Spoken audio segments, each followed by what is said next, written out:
student. Sit down, please. Thank you, sir. आज आपका exam का लास्ट डे था। एग्जाम बढ़िया गया आपका। और आपकी यहाँ से छुट्टी भी हो गई है, दीपावली और छठ की। समझ रहे हैं? अब हम जो मेरा लोग वीडियो देख रहे हैं ये, तो उनसे थोड़ा माफ़ी चाहेंगे, क्योंकि अब हम आज घर जाएंगे। कानपुर मेरा घर है, 10 दिन वहाँ रुकेंगे, तो वीडियो का टाइमिंग थोड़ा चेंज हुई और वीडियो उतने बन नहीं पाएंगे। इसलिए वहाँ जाने के बाद फिर हम 21 तारीख से फिर वीडियो रेगुलर बनाने लगेंगे और आप लोग देखिएगा। आप लोगों को दिवाली खूब खेलिएगा, लेकिन खेलने के साथ पढ़ाई भी करना है, ठीक है? चलिए आज आपको हम एक कवि की कहानी बता रहे हैं जो महामूर्ख थे और महामूर्ख से महाविद्वान कैसे बन गए। यानी नाम था उनका महाकवि कालिदास। क्या नाम था? महाकवि कालिदास। कालिदास के माता पिता बचपन में ही गुजर गए थे। उसी गांव के एक ग्वाले ने उनको पाला था। बचपन से वो बहुत मंदबुद्धि के थे। समझ रहे हैं ना? महामूर्ख कहिए, महामूर्ख थे। उनका काम था गाय को चराना, दूध निकालना, घर का काम करना, और जो समय बचता था वो समय माता काली के मंदिर में जाकर के पूजा करना। माता काली के वो परम भक्त थे, इसलिए उनका नाम था कालिदास। समझ रहे हैं ना? इधर मालवा में एक राजकुमारी थी विद्योतमा। वो बहुत ही होशियार, बहुत ही सुंदर थी। उन्होंने अपने एरिया के जो भी थे पंडित, उन्होंने सबको शास्त्रार्थ में हरा दिया था उन्होंने। समझ रहे हैं ना? और उन्होंने कहा था जो शास्त्रार्थ में हमसे जीतेगा उसी के साथ हम शादी करेंगे। अब जो उनसे हार गए थे पंडित तो जलते थे बहुत ज्यादा, तो उन्होंने कहा था इसकी शादी महामूर्ख से कराएंगे। क्या कहे थे? महामूर्ख से कराएंगे। अब वो ऐसे लोक की खोज में निकल पड़े। जाते जाते उनको एक आदमी ऐसा मिला,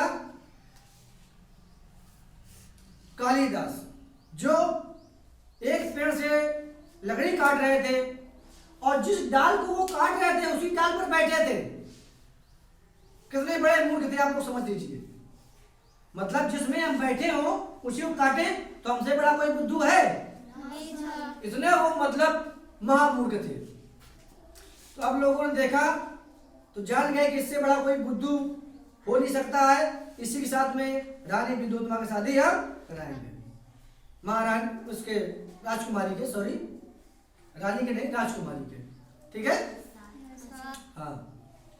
तो उन्होंने उसको बुलाया, नीचे उतारा और बोले कि शादी करना है? तो बोले कि हाँ मुझे करना है।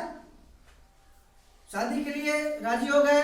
तो मंत्री जो थे, तो मंत्री ने समझाया कि आपको वहां कुछ बोलना नहीं है, आप वहां ये कहिएगा कि हम मौन व्रत धारण किए हुए हैं, हम इशारों में जवाब देंगे, ठीक है?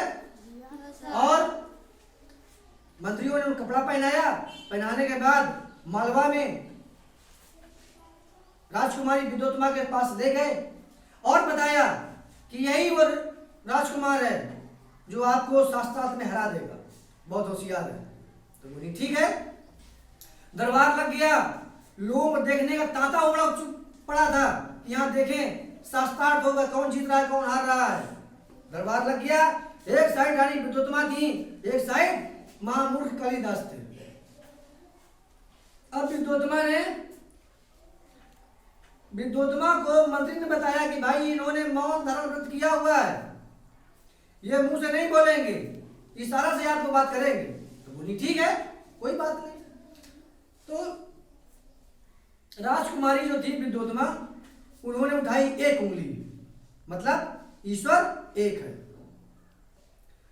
अब महामूर्ख थे तो क्या समझे? क्या समझे कि ये उंगली उठा रही है, ये हमारी एक आंख अभी फोड़ डालेगी। तो महामूर्ख कालिदास ने 2 उंगली उठा दी, तुम एक फोड़ोगे हम तुम्हें दोनों फोड़ देंगे। समझ रहे हैं ना? हम तुम्हें दोनों फोड़ देंगे। तो अब राजकुमारी विद्योत्तमा ने मंत्री से पूछा, है ये 2 उठाए, इसका मतलब? तो बोले इसका मतलब ये है कि ईश्वर यानी आत्मा और परमात्मा ईश्वर मिल जाए तो एक है। समझ रहे हैं ना? तो इसके बाद राजकुमारी ने चांटा उठाया। क्या उठाया? अब जो थे कालिदास सोचे चांटा मारेंगे हमारी बड़ी तेज से, उन्होंने घूसा उठा लिया। क्या हम तुम्हारे घूसा मारेंगे? अगर तुम चांटा पर तुम्हारे यहाँ घूसा मारेंगे।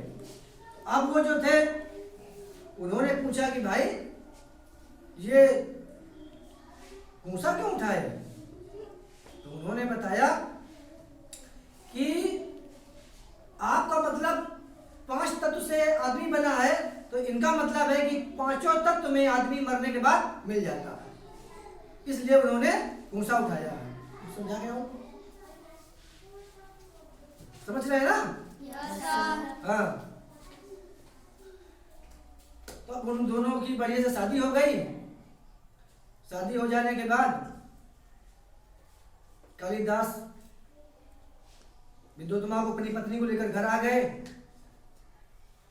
घर ले आने के बाद जब दोनों की आपस में बात हुई, तब राजकुमारी विद्योत्तमा जो थी वो समझ गई कि ये मूर्ख है, हमको फंसाया गया है। लेकिन तो शादी हो चुकी थी। तो उन्होंने बैठे रहिए आप वहीं पे 1 मिनट। उन्होंने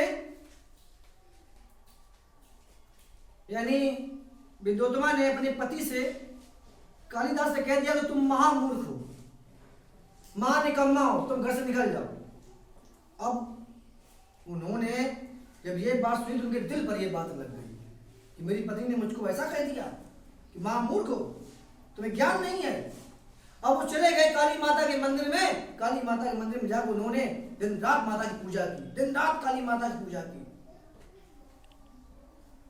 काली माता प्रसन्न नहीं हो रही थी कि कोई भगवान जब होता है तो जब देखता है भगवान कि ये हताश हो चुका है, अब नहीं कर सकता, तभी प्रसन्न होते हैं।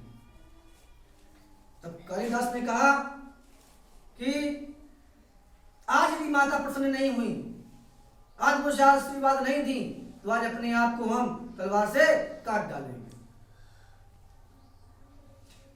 जब माता प्रसन्न नहीं हुई तो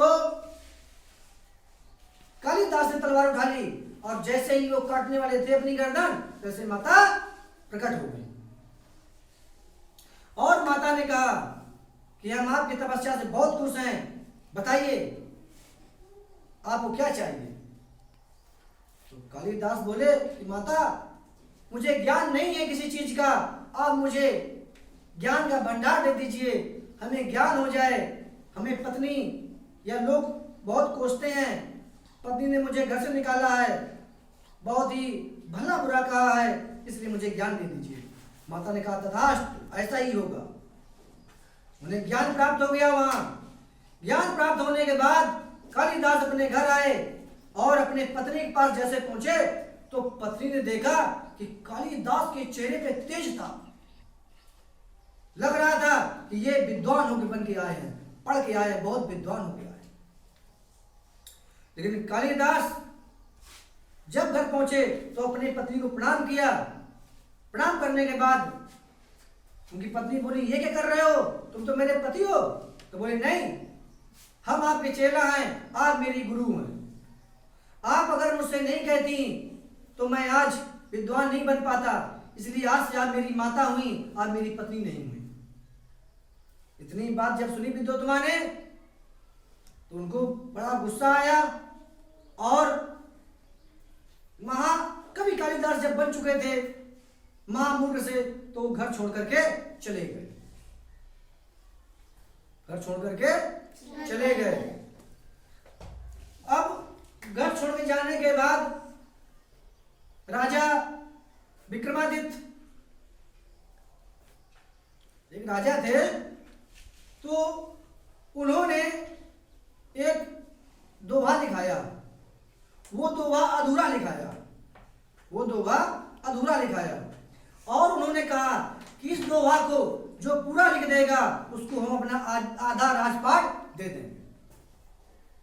यह बात जब उसको पता चली, एक वैश्या को, जब यह बात वैश्या को पता चली कि आधा राजपाट मिलने वाला है, तो उसने वही आधा दोहा लेकर के अपने घर पे लिखवा दिया।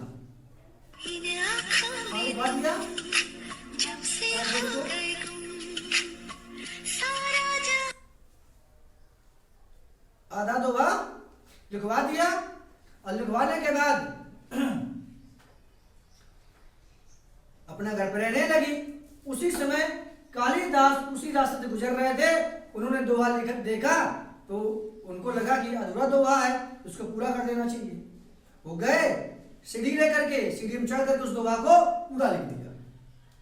पूरा लिख करके जैसे जाने लगे तैसे वैसे गई, उनको पास बुलाकर बैठाने के बाद दोहा का पूरा अर्थ समझा, पूरा मतलब समझा और कालिदास को वहीं रस्सी से बांध दिया, बांध के नदी में फेंक दिया।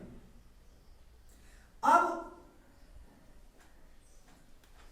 यही वैश्या गई राजा के दरबार में कि हम आपको इस दोहा को पूरा लिख सकते हैं, इसका अर्थ बता देंगे। उसने दोहा पूरा लिखा, अर्थ बताया।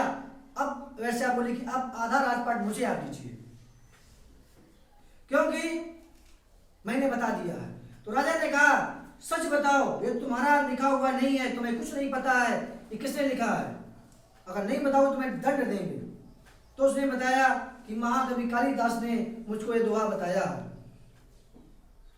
और महाकवि कालिदास उनके राज्य में 9 रत्नों में थे, तो छोड़ के चले गए थे, इसलिए खोजने के लिए उनको दोहा लिखाया गया। तो राजा ने पूछा कि कालिदास है कहाँ? तब उसने बताया कि उनको हम बांध करके एक नदी में फेंक दिए हैं, खोजा गया लेकिन वो नहीं मिले। ऐसे ही महामूर्ख से महाकवि कालिदास बने, ये उनकी पूरी कहानी है, ये जीवनी है। सुनने में कैसा लगा बच्चों? अच्छा।